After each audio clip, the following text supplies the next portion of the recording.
Assalamualaikum warahmatullahi wabarakatuh.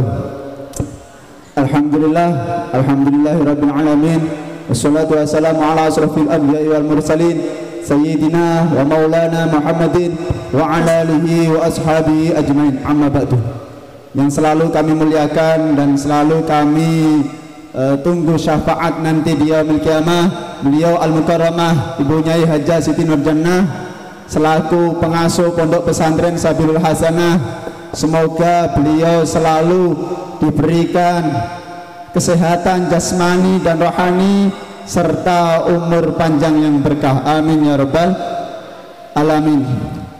Dan kepada beliau Al-Mukarram Kiai Haji Muhammad Syarif Humas Asyawali selaku Ketua Umum Pondok Pesantren Sabilul Hasanah, dan kepada beliau Al-Mukarram Kiai Haji Muhammad Ubaidillah Lu'ai Ad-Dimsyiki selaku Sekretaris Pondok Pesantren Sabilul Hasanah, dan kepada beliau Al-Mukarram Kiai Haji Muhammad Abdul Yazid At-Tamimi selaku Ketua Umum Pondok Pesantren Sabilul Hasanah. Semoga beliau semua selalu diberikan kesehatan jasmani dan rohani serta umur yang panjang yang berkah, amin ya rabbal alamin.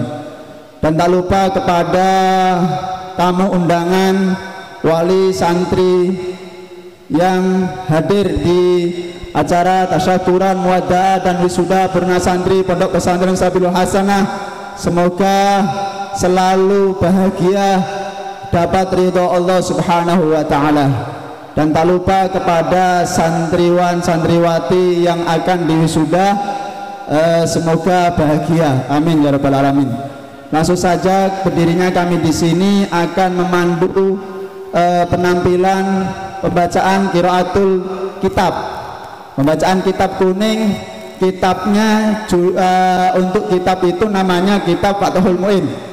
Qiraatul kitab ini, kitab kuning itu kitab yang tanpa harokat, tanpa makna. Insya Allah santri bisa, alhamdulillah. Langsung saja tanpa panjang lebar, untuk yang pertama kepada saudari Fika Khairun Niswah, waktu dan tempat kami persilakan. Dilanjutkan kepada Uswa, lanjut kepada Bahar Razi. Qala al-muallifur rahimahullahu ta'ala wa nafa'na bihi wa bi'ulumihi wa maddana bi asrarihi wa adda alaina min barakatin bihi fid dharaini amin. Amin. Bismillahirrahmanirrahim. Faslun fi sifatis sholati. Arkanus sholati ay furuduha arba'ata asyara bija'lit tuma'ninati fi mahalliha ruknan wahidan. Fasal menjelaskan sifat-sifat sholat. Rukun-rukun sholat, yakni fardu-fardunya sholat, itu ada 14. 14 ini dengan menjadikan tumakninah pada semua tempatnya hanya disebutkan satu. Ahaduha niyatun wahia al-qasdu bil qalbi li khabarin innamal a'malu bin niyati. Rukun sholat yang pertama yaitu niat. Niat adalah menyengaja dengan hati, karena ada hadis innamal a'malu bin niyati, bahwasanya amal itu tergantung dengan niat. Fayajibu fiha ay niyati qasdu fi'liha ay sholati litatamayyaza an baqiyatil af'ali wa ta'yinuha min dhuhrin aw ghairiha litatamayyaza an ghairiha fala yakfi niyatu fardil waqti. Di dalam niat wajib untuk qasdu fi'li. Qasdu fi'li itu menyengaja untuk mengerjakan sholat. Hal ini bertujuan supaya sholat menjadi berbeda dari seluruh perbuatan-perbuatan yang lain. Dan wajib menentukan niat, menentukan sholatnya tersebut, itu sholat duhur atau selainnya duhur, supaya bisa menjadi berbeda dan menjadi tertentu, itu tuh duhur atau sholat yang lain. Maka tidak cukup hanya niat fardu pada waktu tersebut. Bismillahirrahmanirrahim. Walau kanat as-sholatu al-maf'ulatu naflan ghaira mutlaqin karrawatibi was sunani al-muaqqatati aw dhatis sababi fayajibu fiha at-ta'yinu bil idhafati ila ma yu'ayyinuha kasunnati dhuhri al-qabliyati awil ba'diyati wa illam yu'akhkhar al-qabliyata wa mithluha kullu sholatin laha sunnatun qablaha wa sunnatun ba'daha. Jika seseorang tersebut melakukan sholat sunnah selain yang mutlak seperti sholat rawatib, sholat sunnah yang memiliki waktu atau yang memiliki sebab, maka di dalam niat sholat ini harus mentakyin atau menentukan sholat dengan menyandarkan pada perkara yang mana perkara ini menentukan dari sholat yang akan dilakukan, seperti lafaz sunnah qabliyah zuhur atau sunnah ba'diyah zuhur, meskipun seseorang tersebut tidak mengakhirkan sholat qabliyah. Begitu juga dengan setiap sholat yang memiliki sunnah sholat di sebelumnya dan di setelahnya. Wa ka'idil adha awil akbari awil fitri awil aswari fala yakfi sholatul aidi.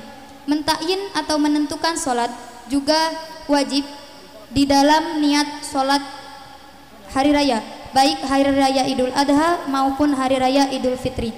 Maka di dalam niat kedua sholat hari raya ini tidak cukup hanya menyebutkan sholat hari raya saja, tetapi harus berniat menentukan apakah sholat yang dilakukan tersebut sholat hari raya Idul Adha atau sholat hari raya Idul Fitri.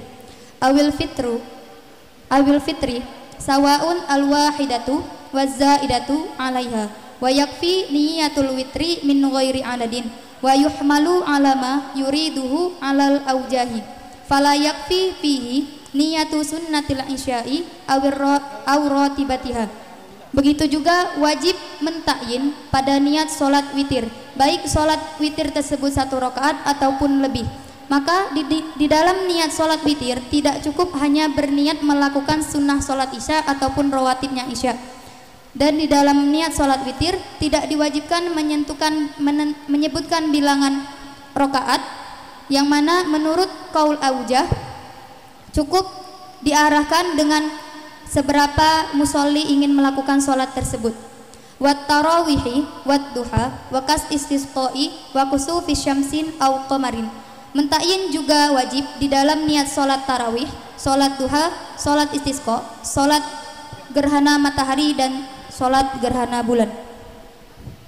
Amman naflu al-mutlaqu fala yajibu fihi ta'yinun bal yakfi fihi niyatu fi'lis sholati kama fi raq'atayit tahiyyati wal wudu'i wal istikharati wa kadha sholatul awwabin ala ma qalahu syekhuna Ibnu Ziyadin wal 'allamatu as-Suyuti rahimahumallahu ta'ala.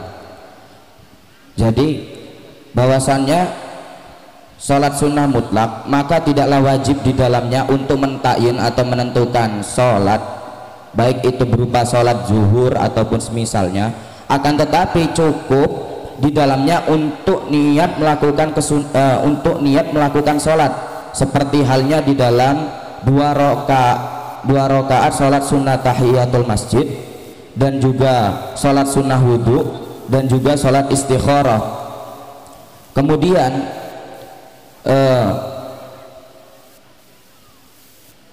hukum mentakyin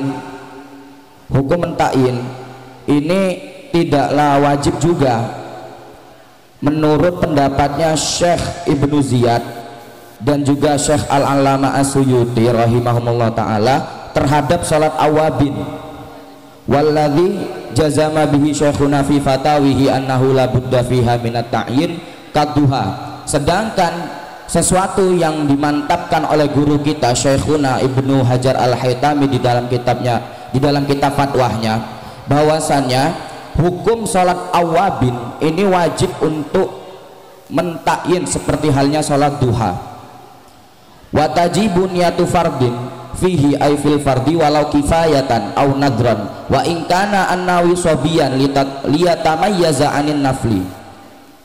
Kemudian setelah beberapa deret yang di atas tadi, maksudnya di dalam niat itu ada struktur yang mana harus berniat di dalamnya, yakni yang pertama al-qasdu tadi, kemudian ta'yin. Nah, kemudian kewajiban atau kefarduan di dalam niat berikutnya adalah niatu fardin, niat mengucapkan lafadz fardu. Maksudnya ialah fil fardi, pada sholat fardu, walaupun itu fardu kifayah, sholat yang bersifat fardu kifayah, ataupun sholat yang bersifat nadar. Dan meskipun sholatnya orang yang berniat ini adalah anak kecil, supaya menjadi beda dari sholat sunnah. Ka usolli fardhu dhuhri masalan au fardhu jum'ati wa in adraka al imamu fi wa in adraka al imama fi tasyahudiha. Seperti lafadz usolli fardhu dhuhri, yang mana pada lafadz usolli fardhu dhuhri ini ada 3 kriteria yang telah dijabarkan tadi, yang mana 3 kriteria ini wajib untuk diniati di dalam hati ketika sholat. Usolli ini sudah mengandung makna qasdu, kemudian fardho ini sudah mengandung makna fardu, kemudian az-zuhri ini sudah mengandung makna ta'yin di dalam sholat umpamanya, ataupun fardu sholat Jumat, meskipun makmum menemui terhadap imam di dalam tasyahudnya. Jadi apabila ada seseorang meskipun dia tuh masbuk pada saat sholat Jumat, maka tetap wajib hukumnya untuk niat melakukan fardul Jumat, yakni dalam konteks melaksanakan mengucapkan lafadz usolli fardhu, meskipun dia usul imam pada saat tasyahud.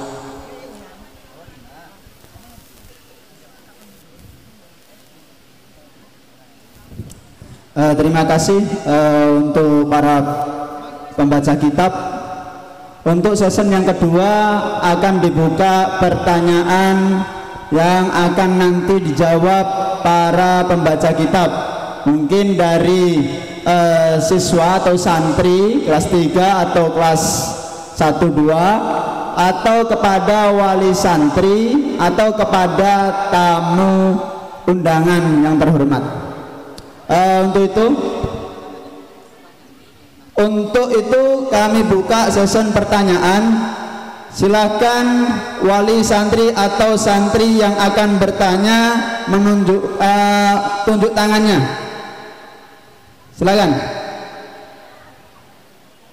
Siapa yang akan bertanya? Silakan. Tangannya itu. Ya, sabar dulu. Ini ada pertanyaan dari kawan seangkatan yang akan diwisuda. Bertanya kepada siapa nanti?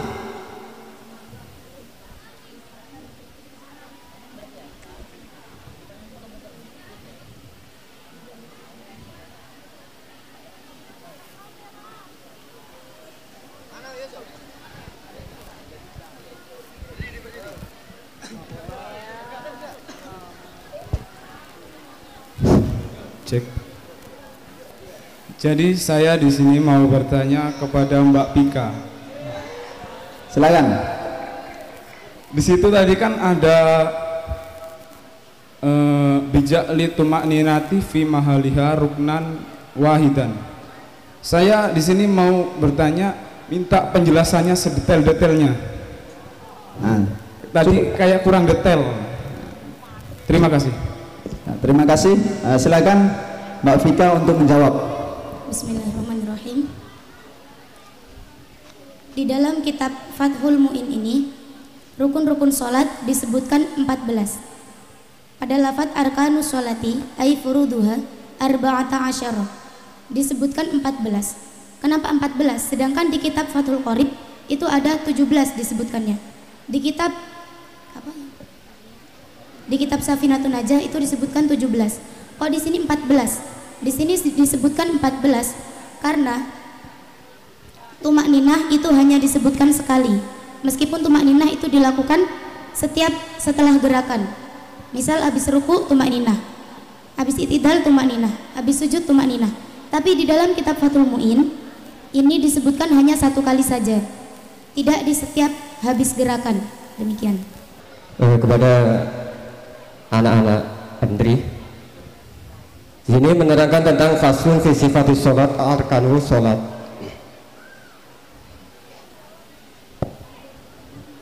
tentang lafat. Ini saya akan bertanya dua, boleh Pak Ustadz? Ya, silakan Pak. Nahu sorobnya. Ya, monggo, nahu sorobnya.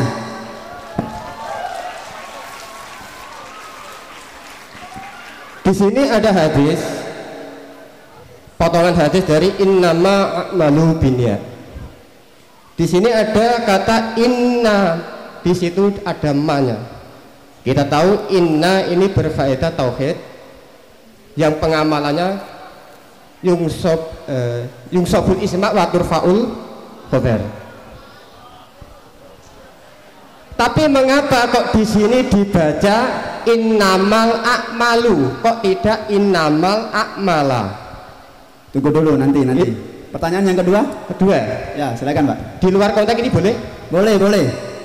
Kalau kita berdoa, itu kan doa umumnya ada Robbana atina fid dunya hasanah wa fil akhirati hasanah wa qina adzabannar. Saya bertanya yang sorotnya tentang lafadz qina. Kita tahu kalimat fi'il itu paling yang khosor sedikit itu sulasi, ada rubai, ada sudasi, walaupun itu berstatus sebagai fi'il majid ya. Kok cuma qina satu kemudian ditambah dhamir mutakallim, berarti kan hanya tersebut lafadz ki.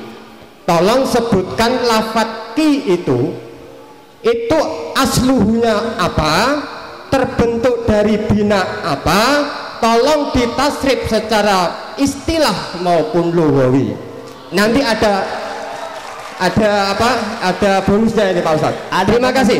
Oke, terima kasih. Tepuk tangan buat Pak Wali Santri. Pada hadis innamal a'malu binniyati, inna memang berfaedah menasobkan isim dan merofakkan khobar. Tapi di dalam hadis ini innamal a'malu bukan innamal a'mala. Mim, ma yang masuk pada lafadz inna ini namanya makafah, yakni membatalkan pengamalan inna yang tadinya menasobkan isim jadi tidak beramal. Innamal a'malu binniyati. Bagaimana? Jadi ma di sini membatalkan amalnya inna, betul? Ya. Betul. Ya, 100 buat Pak Fika. Tepuk tangan. Bismillahirrahmanirrahim. Jadi Rabbana atina fid dunya hasanah wa fil akhirati hasanah wa qina adzabannar. Waqina. Jadi waqi itu tuh artinya jagalah. Di sini konteksnya fi'lul amr bimakna doa. Jadi waqa yaqi wiqayatan wa mauqan fa huwa waqin wa dzaka mauqiyun qila taqi mauqan miqan. Ya. Aslinya apa kan? Di ilalnya. Ki asluhu ki adi waqo. Qi asluhu itwi. Nah. Ala wazni. Silakan yang bisa menjawab. Kan sudah ada satu contoh taksib istilahnya dengan na tadi toh. Dari mutakalim wadahnya kan sudah. Sekarang dari yang huwa huma anta antum antumnya itu coba silakan. Secara lughawi. Ya secara lughawi. Tasrif domirnya saja. Itu kan domirnya nah itu kan mutakalim. Silakan tasrif dari mufradnya, mufrad gaibnya. Rofa aja, domir rofa aja, enggak usah nasab, enggak usah yang jer. Ya rofa saja, ya rofa saja. Ayo siapa yang jawab? Ayo yang belakang.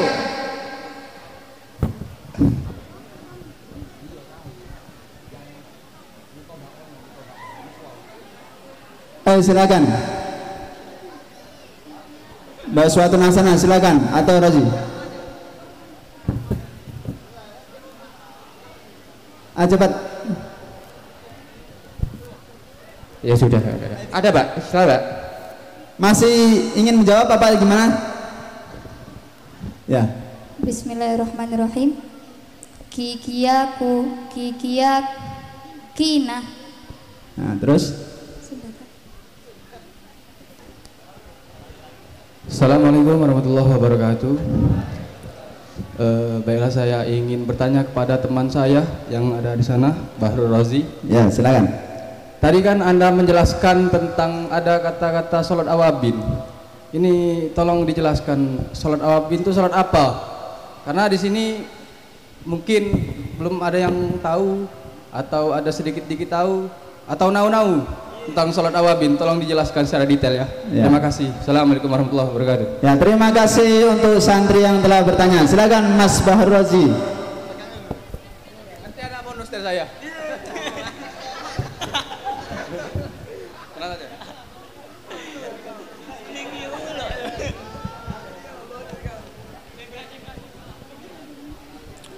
Bismillahirrahmanirrahim. Jadi yang dinamakan sholat sunnah awabin adalah sholat sunnah yang pelaksanaan waktunya itu berada di antara setelah waktu maghrib dan isya, bainal maghrib wal isya. Jadi ada ulama yang berkata bahwasanya sholat sunnah awabin itu boleh dikerjakan 2 rakaat, kemudian boleh dikerjakan 4 rakaat, boleh dikerjakan 6 rakaat, monggo. Jadi yang mana faedahnya ini salah satunya adalah supaya niat kita untuk dimantapkan imannya. Bahkan saya pernah mengaji bahwasannya sholat sunnah awabin adalah sholat sunnah amaliyahnya para auliaillah. Mungkin begitu, demikian. Cukup. Terima kasih. Tepuk tangan buat Bahrul Razi. Saya akan bertanya tentang masalah sholat. Jadi kenapa orang itu diwajibkan melakukan sholat? Kenapa? Buat apa sholat itu kira-kira? Silakan dijawab dari Mbak Vika. Sholat adalah ibadah yang diwajibkan bagi umat muslim. Diwajibkannya ini pada malam Isra Mi'raj. Kenapa kita mengerjakan sholat? Karena ada perintah yang bersifat wajib. 100 buat Mbak Vika, tepuk tangan. Untuk yang kedua yaitu kepada Mbak Uswatun Hasanah. Mbak Uswatun Hasanah, dalam sholat itu kan butuh niat, ya, butuh niat. Bagaimana hukumnya orang yang sholat tapi niatnya hanya pada mulut saja, hatinya kosong, pokoknya usolli fardul asri, tapi hatinya itu pas waktu takbir Allahu Akbar nggak mikir, hatinya itu kosong, hanya cuman takbir saja. Bagaimana hukum sholatnya, sah atau tidak? Hukumnya tidak sah. Alasannya? Karena dijelaskan di dalam kitab-kitab, di sini tidak ada, di salah satunya di dalam kitab Safinatun Najah, yaitu asal tempatnya niat itu adalah hati. Di sini ada an-niyatu wahya al-qasdu bil qalbi, yaitu niat adalah menyengaja dengan hati. Jadi jika seseorang melakukan sholat hanya niat dalam lisan, tidak dengan hati, maka hukum sholatnya tidak sah. Untuk pertanyaan ketiga, saya tunjukkan kepada Mas Bahrul Razi. Mas Bahrul Razi, dalam sholat, ya, dalam sholat itu ada takbir, Fatihah, ya, qiyam, Fatihah, ruku. Nah, ini saya ingin bertanya, kenapa dalam sholat itu harus adanya tertib seperti ini? Artinya apa? Kalau orang yang sholat, yang saya ingin pertanyakan, ada orang sholat habis takbir langsung sujud, ya, habis takbir langsung sujud, ruku enggak, i'tidal enggak, nah, langsung sujud. Bagaimana hukum sholatnya, sah atau tidak? Tidak sah. Alasannya? Di sini diterangkan di dalam kitab yang lebih besar, yakni kitab I'anatut Talibin, bahwasannya tartib di dalam sholat itu merupakan suatu rukun yang mana rukun tersebut harus terpenuhi. Jadi di dalam kitab ini bismillahirrahmanirrahim, wal arkanu al madhkuratu salah satu aqsam qalbi wa huwa aniyat wa qawli wa huwa khamsatun at-takbiru wal fatihatu wa tasyahudu wa salatu ala nabi ba'dahu wa salamu wa fi'li wa huwa sab'atun al-qiyamu war ruku'u wal i'tidalu was sujudu wal julusu baina sajdatain wal julusu fi tasyahudil akhir wat tartibu. Maksudnya coba bismillahirrahmanirrahim. Jadi beberapa rukun yang telah dijelaskan itu ada tiga macam. Yang pertama rukun kolbi. Rukun kolbi itu adalah niat, yang mana penempatan niat adalah di dalam hati. Jadi tidaklah sah seseorang apabila sholat dengan tanpa melafadzkan niat di dalam hati. Adapun pengucapan sebelum pelaksanaan takbiratul ihram itu adalah sunnah. Kemudian rukun-rukun yang selanjutnya adalah fi'li. Rukun fi'li di sini ada 7. Yang pertama al-qiyam, yakni berdiri. Jadi seumpamanya kalau ada orang yang mana orang tersebut masih mampu berdiri, tapi dia ingin sholat duduk, jadi sholatnya tidak sah. Konteksnya begitu. Ini berlaku untuk sholat wajib. Akan tetapi ketika konteksnya di dalam sholat sunnah, maka hukum sholatnya konteksnya di dalam pelaksanaan sholat sunnah, yang mana ada orang yang mampu berdiri akan tetapi dia sholatnya duduk, maka dia dikenai hukum makruh. Kemudian syarat rukun fi'li selanjutnya ialah ruku. Yang kedua ruku, yang ketiga i'tidal, kemudian sujud, habis itu duduk di antara dua sujud, kemudian posisi duduk di dalam tasyahud akhir, kemudian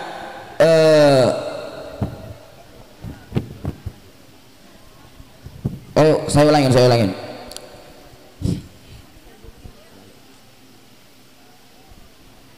Jadi rukun, saya ulangin, tadi rukun kolbi, kemudian rukun kauli. Di sini ada 5. Yang pertama takbiratul ihram, kemudian membaca al-fatihah, surah al-fatihah, kemudian membaca tasyahud akhir, kemudian membaca sholawat atas nabi pada saat setelah tasyahud akhir, kemudian salam. Kemudian rukun yang ketiga adalah rukun fi'li. Ini ada 7. Yang pertama al-qiyam. Kalau di dalam teks Fathul Qorib, al-qiyamul lil qadir itu yang pertama. Kemudian yang kedua ruku, i'tidal, sujud, duduk di antara dua sujud, duduk di dalam tasyahud akhir, dan kemudian tartib. 100 buat Mas Baharul Razi, tepuk tangan. Bismillahirrahmanirrahim. Assalamualaikum warahmatullahi wabarakatuh. Waalaikumsalam warahmatullahi wabarakatuh. Saya wali santri dari Agnes In Melani, Pak. Kecamatan Malang, Kabupaten Musi Banyuasin.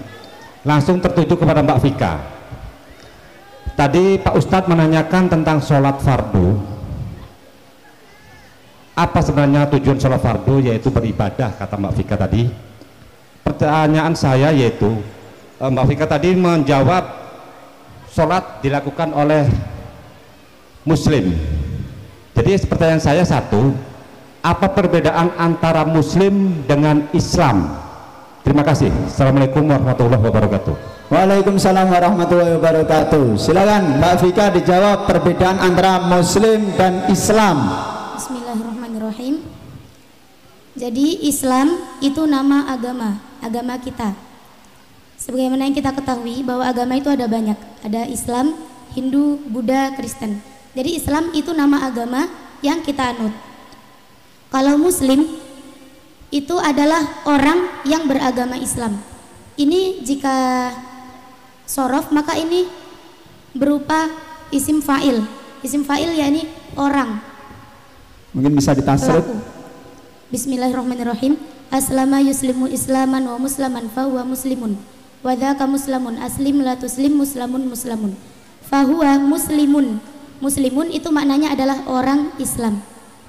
Terima kasih. Nah, bagaimana Pak? Untuk sholat itu kan semua orang Islam diwajibkan untuk sholat, bukan berarti muslim. Berarti ada dua versi antara muslim dengan orang Islam. Kalau tidak sholat berarti bukan muslim. Sedangkan di situ diwajibkan adalah untuk sholat fardu, yaitu diwajibkan bagi umat Islam. Mohon penjelasan kembali. Terima kasih. hukumnya tetap muslim, tapi dia berdosa. Di sini sholat itu bukan sesuatu, tidak sholat itu bukan sesuatu yang menyebabkan murtad. Tapi orang yang muslim yang tidak sholat ini dinamakan orang fasik. Orang fasik yakni orang yang merusak agamanya. Terima kasih. Assalamualaikum warahmatullahi wabarakatuh. Waalaikumsalam warahmatullahi wabarakatuh. Kita semua tahu bahwa setiap manusia terlahir itu takdirnya sudah tertulis di Yaumil Mahfuz. Kemudian setiap hari kita beribadah, terutama kita sholat, tentu kita meminta kepada Allah apa yang kita inginkan. Jadi perlukah kita berdoa untuk merubah nasib kita sedangkan takdir kita sudah ditetapkan oleh Allah? Terima kasih. Assalamualaikum warahmatullahi wabarakatuh. Ya, waalaikumsalam warahmatullahi wabarakatuh. Silakan yang akan menjawab, Mas Barwazi atau Uswa? Ayah, Mas Barwazi, silakan.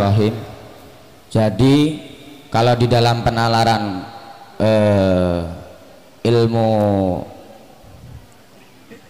tasawuf itu bahwasannya usaha tanpa doa adalah kosong.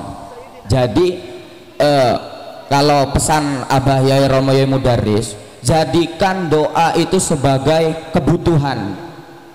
Jadi yang mana konteksnya, kalau misalkan doa itu jadikanlah seperti oksigen, yang mana karenanya kita bisa hidup. Dan jangan jadikan doa itu sebagai halnya kebutuhan. Ya, kalau misalkan doa itu dijadikan sebagai kebutuhan, maka seolah-olah pas lagi butuh baru doa. Berarti pas tidak butuh ya tidak doa. Itulah, maka dari hal itu jadikan doa itu sebagian dari seperti halnya oksigen, yang mana setiap saat kita tetap berdoa di dalamnya. Nah, itu cukup. Ya, cukup Bu. Ini jawabannya, doa adalah sebagai oksigen yang selalu ada untuk kita. Tapi jangan sampai doa seperti kebutuhan. Kalau lagi butuh doa, kalau nggak butuh nggak doa. Itu jawabannya. Takdir tetap, cuman doa juga tetap. Bagaimana Bu? 100 buat Mahbarul Razi. Tepuk tangan. Apakah masih ada lagi yang akan bertanya?